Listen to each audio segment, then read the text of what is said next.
Hey there, fellow gamers. This is Cam. I just got back from one of my regular AA meetings, long enough here to take in a little trip to Rapture, where we're going to go over a little bit of the Bioshock 2 multiplayer.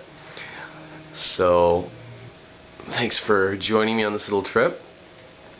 There's a few things that I was very impressed with the Bioshock 2 multiplayer. Unfortunately, I found it to be like a fun diversion. For some reason, Uncharted 2 has too many other variables that I enjoy. But to be fair, Bioshock 2 for a first-person shooter multiplayer has the basic FPS stuff that you've come to expect from any multiplayer. Loadouts, you know, some cool weapons. But there's some other, I don't know, just the overall atmosphere is something that Rapture brings that Modern Warfare doesn't, Resistance doesn't. It's just really cool thing. So the first thing that we're going to see coming up right here in a second or two, when it loads it up for me, is that you get your own personal apartment. Basically, if you caught up with the story at all, for the multiplayer, you are a citizen of Rapture who volunteered for a program for, I don't think it's Fontaine Futuristics, it's Sinclair Solutions. Basically, Sinclair Solutions has a lot of, Sinclair's just, you know, trying to make money, so he's giving you power-ups so that you can join your fight for whoever you want, whether it's Frank Fontaine or Andrew Ryan. He doesn't care as long as you use the plasmids and get the word out that it's, you know, good to use his stuff. So when you start, you get your choice of, I believe, anywhere from 6 to 10 characters. And when you start, don't be like me and worry that once you pick someone you're stuck with them forever, because you're not. I found that out. So you get to choose your own character, but more cool is that Sinclair Solutions gave you your own apartment to start off in and your own personal bathysphere. So if you play Bioshock 1, you recognize bathysphere. You get your own, and that will take you to all the different warring places of Rapture, or also known as the lobby. But before you do, this is your own personal apartment. Here's the apartment's lobby, and basically you can just check your stats in the newspaper box right there. Now you can laugh at me, my stats suck. It'll show you right off the bat where you are out of your friends, so on your friends list. And then you can also go to Universal. So, but that's kind of cool. So here is my own personal room. And in your room, there is, you know, nice little touches. But there's also messages from Sinclair Solutions when you level up. You can turn music on or off if you want. I'm not going to turn it on right now. But it leaves you messages. Right? So there's the enrollment message when you get to each level, and basically the higher levels you get, the more bonuses you get. So like here's a quick example. Bravo! Your tenacity has earned you acceptance into our highly selective Silver Society. Ooh, silver. Those little sisters we've seen popping up all over town, they have their big daddies to protect them. But who's protecting your family? Why, you are, with these Sinclair bonus gifts.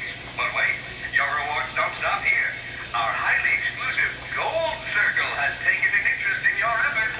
Keep up the great work, and you could be their next member. So basically, you know, gold level is when you level up, you'll get more stuff, basically. This is your wardrobe, where you can pretty much choose your character. Each character, you can have a mask and a melee weapon that you will see. As you level up, you get more stuff. So I am one of the exclusive not exclusive DLC, but because I got the collector's edition, I got this chick.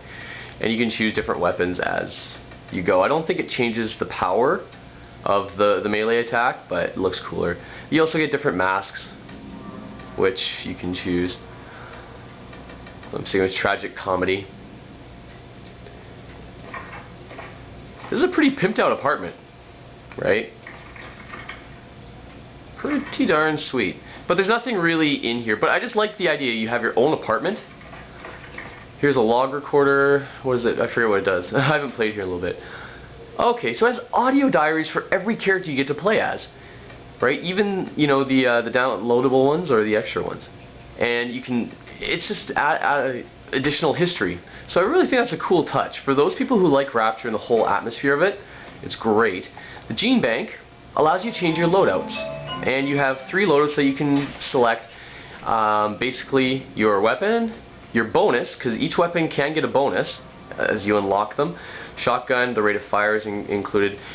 You also get your plasmids that you can use, and they try and complement them well with your weapons, right?